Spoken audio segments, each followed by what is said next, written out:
Kerajaan Pajajaran merupakan kerajaan bercorak Hindu di Jawa Barat yang beribu kota Pakuan, sekarang menjadi Bogor. Pada masa jayanya, kerajaan yang berdiri pada tahun 923 Masehi ini adalah kerajaan yang kuat. Seperti kerajaan-kerajaan legendaris lainnya di Indonesia, kerajaan Pajajaran ini juga punya sejarah panjang, mulai dari terbentuknya kerajaan ini sampai keruntuhan dan peninggalan yang masih tersisa. Semua itu akan kita bahas satu persatu di video kali ini. Sejarah Kerajaan Pajajaran. Bisa dibilang bahwa Kerajaan Pajajaran merupakan kelanjutan kerajaan-kerajaan yang berdiri sebelumnya, seperti Kerajaan Tarumanegara, Kerajaan Galuh, Kerajaan Kawali, dan Kerajaan Sunda.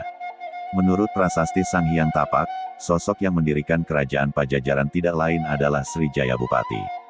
Ia mendirikan kerajaan ini pada 923 Masehi di Pakuan, Pajajaran. Saat itu, kerajaan ini belum resmi dinamai Kerajaan Pajajaran. Setelah dipimpin Srijaya Bupati, tahta kerajaan ini lantas jatuh ke tangan Rahyang Niskala Wastu Kancana dan pusat kerajaan pun dipindahkan ke Kawali. Pada tahun 1428, Sri Baduga Maharaja atau Prabu Siliwangi dinobatkan untuk menerima tahta kerajaan Sunda dan kerajaan Galuh sebanyak 2 kali. Penobatan tersebut juga menjadi periode akhir kerajaan Sunda dan kerajaan Galuh, serta menjadi awal periode kerajaan Pajajaran yang beribu kota Pakuan, Pajajaran. Setelah Prabu Siliwangi, tahta kerajaan ini lantas diteruskan oleh raja-raja lainnya. Nama semua raja tersebut telah termaktub dalam naskah Babat Pajajaran, Carita Warugaguru, dan Carita Parahyangan. Masing-masing naskah tersebut punya urutan nama raja-raja yang berbeda. Selain Srijaya Bupati, berikut beberapa nama raja yang pernah memimpin kerajaan Pajajaran. 1. Sri Baduga Maharaja alias Prabu Siliwangi, tahun 1482 sampai tahun 1521, yang memerintah di Pakuan. 2. Surawisesa tahun 1521 sampai tahun 1535, yang memerintah di Pakuan. 3. Ratu Dewata, tahun 1535 sampai tahun 1543, yang memerintah di Pakuan. 4. Ratu Sakti, tahun 1543 sampai tahun 1551, yang memerintah di Pakuan. 5. Ratu Nilakendra, tahun 1551 sampai tahun 1567, meninggalkan Pakuan karena serangan Hasanuddin dan Maulana Yusuf. 6. Raga Mulya, tahun 1567 sampai tahun 1579, yang memerintah di Pandeglang. Masa kejayaan Kerajaan Pajajaran. Masa kejayaan Kerajaan Pajajaran diraih saat kerajaan ini dipimpin Sri Baduga Maharaja. Kerajaan Pajajaran saat itu dalam keadaan tentram dan teratur. Sri Baduga Maharaja sendiri mampu memimpin rakyatnya dengan memegang teguh asas kesetaraan dalam kehidupan sosial masyarakat. Salah satu kebijakannya yang ia berlakukan saat itu adalah membebaskan penduduk dari 4 macam pajak. Ia pun juga berkomitmen dalam pembinaan agama, membuat jalan, membuat parit pertahanan, dan memperkuat angkatan perang. Khusus untuk yang terakhir, Sri Baduga berhasil membuat kerajaan Pajajaran memiliki angkatan perang yang tangguh. Tercatat, kerajaan ini memiliki 100.000 prajurit dan 40 ekor pasukan gajah saat dipimpin Sri Baduga. Keruntuhan Kerajaan Pajajaran. Keruntuhan Kerajaan Pajajaran terjadi pada tahun 1579.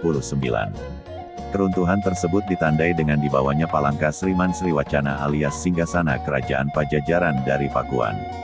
Singgasana itu dibawa oleh Maulana Yusuf yang merupakan pemimpin dari Kesultanan Banten.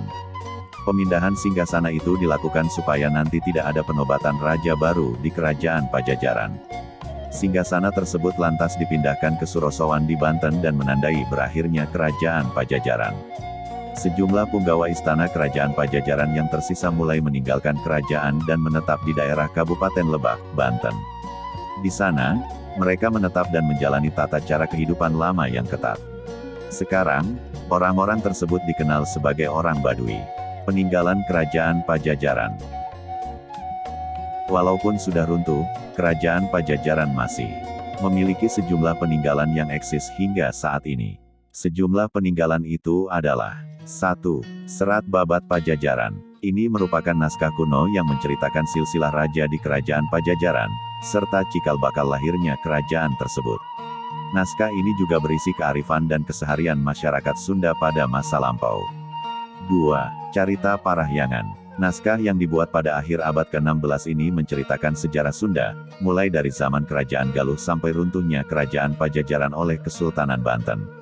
Naskah ini juga memuat berbagai nama tempat, baik yang berada di dalam kekuasaan Kerajaan Pajajaran maupun daerah lainnya di Pulau Jawa. Sebagian nama daerah itu masih ada sampai sekarang. Beberapa di antara nama daerah itu adalah Ancol, Ciranjang, Cirebon, Gunung Galunggung, Kabupaten Kuningan, Gunung Puntang, Rancamaya, Citarum. Dalam naskah ditulis Tarum. 3. Carita Waruga Guru. Kalau naskah ini dibuat pada akhir abad ke-17 atau sekitar awal abad ke-18. Naskah ini sendiri ditulis di atas kertas daluang dan memakai bahasa Sunda kuno. Di antara dua naskah sebelumnya, naskah ini dianggap sebagai naskah kuno termuda dan termasuk naskah periode transisi yang memiliki nuansa Islami. Isi naskah Carita Waruga Guru berkisar tentang silsilah raja-raja di Kerajaan Pajajaran yang dirunut dari Nabi Adam. Isi naskah ini secara tidak langsung menggambarkan pencampuran budaya Hindu yang sebelumnya dianut orang Sunda dengan ajaran Islam yang baru datang belakangan.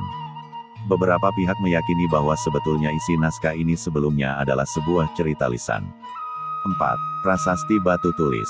Peninggalan Kerajaan Pajajaran ini terletak di Jalan Batu Tulis No. 54, Batu Tulis, Kecamatan Bogor Selatan, Kota Bogor, Jawa Barat. Prasasti ini dibuat pada tahun 1533 oleh Raja Surawisesa yang merupakan anak Sri Baduga Maharaja alias Prabu Siliwangi. Prasasti ini memuat tulisan Sunda kuno yang berisi kekaguman Surawisesa kepada ayahnya. Jika kawan datang ke kompleks tempat prasasti ini berada, kawan bisa menemukan beberapa peninggalan sejarah dari Raja Surawisesa, seperti batu tapak yang memuat bekas telapak kaki Raja Surawisesa dan batu lingga yang merupakan bekas tongkat pusaka Kerajaan Pajajaran. 5. Kebun Raya Bogor. Siapa sangka jika tempat ini merupakan peninggalan Kerajaan Pajajaran. Menurut tulisan yang ada pada prasasti Batu Tulis, tempat yang semula dikenal dengan nama Taman Perburuan ini dulunya adalah bagian dari hutan Samida yang ada pada era kepemimpinan Sri Baduga Maharaja. Tempat tersebut dulunya difungsikan sebagai tempat pemeliharaan berbagai jenis kayu langka. Setelah Kerajaan Pajajaran runtuh, hutan tersebut lantas dibiarkan begitu saja. Barulah pada masa penjajahan Belanda hutan tersebut diubah menjadi Kebun Raya Bogor seperti yang kita kenal sekarang. Itulah tentang Kerajaan Pajajaran, sejarah, masa kejayaan, dan peninggalannya. Semoga bermanfaat untuk kita semua.